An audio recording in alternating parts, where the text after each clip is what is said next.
வணக்கம். நாங்க ஊழல ஒழிக்க போறோம். அதுதான் எங்களுடைய கொள்கை. அதுதான் எங்க லட்சியம். அதுக்காக தான் எங்களையும் எங்களுடைய வாழ்க்கையுமே நாங்க ஒப்படைச்சிருக்கிறோம் அப்படின்னு சொல்ற ஒரு அரசாங்கம் தான் தமிழ்நாட்டுல அமைஞ்சிருக்குது.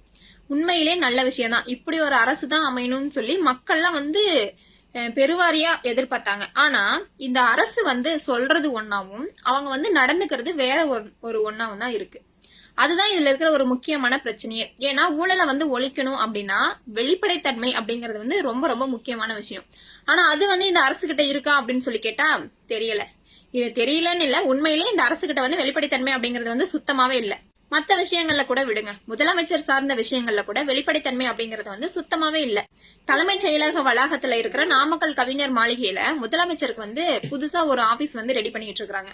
அங்க இருக்க 10வது ஃப்ளோருக்கு தான் சிஎம் உடைய ஆபீஸ் போக போகுது. அதுக்கான ரெனோவேஷன் ஒர்க் தான் நடந்துகிட்டு இருக்கு. ஆனா அதுக்கான டெண்டர்ல எக்கச்சக்க குளறுபடிகள் இருக்கு அப்படின்னு சொல்லி டைம்ஸ் ஆஃப் இந்தியாவுல நியூஸ் வந்திருக்கு. 5.54 கோடி மதிப்புல ஆகஸ்ட் 12ஆம் தேதி பிடபிள்யூடி சார்பா பேப்பர்ல டெண்டர் அறிவிப்பு வந்திருக்கு. ஆனா ஆன்லைன்ல டெண்டர் அறிவிப்பு உடனே வரல. இது சம்பந்தமா டைம்ஸ் ஆஃப் இந்தியாவுடைய ரிப்போர்ட்டர்ஸ் எல்லாம் அதிகாரிகள் கிட்ட விளக்கம் கொடுங்க அப்படின்னு சொல்லி கேட்டிருக்காங்க. அதுக்கப்புறம் தான் 4 நாள் கழிச்சுதான் ஆன்லைன்ல டெண்டர் அறிவிப்பு வந்திருக்குது. அதுவும் டெண்டருடைய அமௌண்ட் எவ்வளவுன்னு சொல்லி வரல. யாருக்கு அந்த டெண்டர்னு சொல்லி உறுதியாகிறதுக்கு முன்னாடியே எப்படி அவங்க வேலையை ஆரம்பிச்சிருப்பாங்க? எந்த நிறுவனம் அந்த வேலையை தொடங்குச்சு அப்படின்னு சொல்லி கேள்வி வருமா வராதா? இதுதான் ஊழலை ஒழிக்கிற வெளிப்படையான அரசுன்னு சொல்லி சொல்றாங்க. முதலமைச்சர் அலுவலகம் ரினோவேஷன் பண்றதுக்கான வேலையிலேயே இத்தனை குளறுபடிகள் இருக்கு அப்படின்னா மத்த விஷயங்கள், மத்த கட்டுமானங்கள் எல்லாம் எவ்வளவு ஒரு வெளிப்படைத்தன்மை இருக்கும்னு சொல்லி நீங்களே யோசிச்சு பாத்துக்கோங்க. வணக்கம். நாங்க ஊழலை ஒழிக்க போறோம். அதுதான் எங்களுடைய கொள்கை. அதுதான் எங்க லட்சியம்.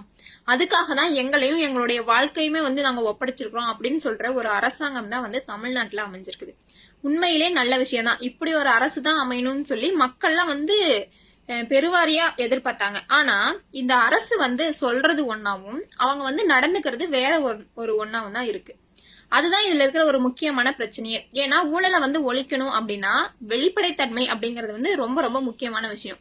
ஆனா அது இந்த அரசு கிட்ட இருக்கா அப்படின்னு சொல்லி கேட்டா தெரியல. இது தெரியலன்னு இல்ல, உண்மையிலேயே இந்த அரசு கிட்ட வெளிப்படைத்தன்மை அப்படிங்கிறது சுத்தமாவே இல்ல. மத்த விஷயங்கள்ல கூட விடுங்க, முதலமைச்சர் சார்ந்த விஷயங்கள்ல கூட வெளிப்படைத்தன்மை அப்படிங்கிறது சுத்தமாவே இல்ல. தலைமைச் செயலக வளாகத்துல இருக்கிற நாமக்கல் கவிஞர் மாளிகையில முதலமைச்சருக்கு புதுசா ஒரு ஆபீஸ் ரெடி பண்ணிட்டு இருக்காங்க. அங்க இருக்க 10வது ஃப்ளோருக்கு தான் சிஎம் உடைய ஆபீஸ் போக போகுது. அதுக்கான ரெனோவேஷன் ஒர்க் தான் நடந்துகிட்டு இருக்கு. ஆனா அதுக்கான டெண்டர்ல எக்கச்சக்க குளறுபடிகள் இருக்கு அப்படின்னு சொல்லி டைம்ஸ் ஆஃப் இந்தியாவுல நியூஸ் வந்திருக்கு. 5.54 கோடி மதிப்புல ஆகஸ்ட் 12ஆம் தேதி பிடபிள்யூடி சார்பா பேப்பர்ல டெண்டர் அறிவிப்பு வந்திருக்கு. ஆனா ஆன்லைன்ல டெண்டர் அறிவிப்பு உடனே வரல. இது சம்பந்தமா டைம்ஸ் ஆஃப் இந்தியாவுடைய ரிப்போர்ட்டர்ஸ் எல்லாம் அதிகாரிகள் கிட்ட விளக்கம் கொடுங்க அப்படின்னு சொல்லி கேட்டிருக்காங்க. அதுக்கப்புறம் தான் 4 நாள் கழிச்சுதான் ஆன்லைன்ல டெண்டர் அறிவிப்பு வந்திருக்குது. அதுவும் டெண்டருடைய அமௌண்ட் எவ்வளவுன்னு சொல்லி வரல. யாருக்கு அந்த டெண்டர்னு சொல்லி உறுதியாகிறதுக்கு முன்னாடியே எப்படி அவங்க வேலையை ஆரம்பிச்சிருப்பாங்க? எந்த நிறுவனம் அந்த வேலையை தொடங்குச்சு அப்படின்னு சொல்லி கேள்வி வருமா வராதா? இதுதான் ஊழலை ஒழிக்கிற வெளிப்படையான அரசுன்னு சொல்லி சொல்றாங்க. முதலமைச்சர் அலுவலகம் ரினோவேஷன் பண்றதுக்கான வேலையிலேயே இத்தனை குளறுபடிகள் இருக்கு அப்படின்னா மத்த விஷயங்கள், மத்த கட்டுமானங்கள் எல்லாம் எவ்வளவு ஒரு வெளிப்படைத்தன்மை இருக்கும்னு சொல்லி நீங்களே யோசிச்சு பாத்துக்கோங்க.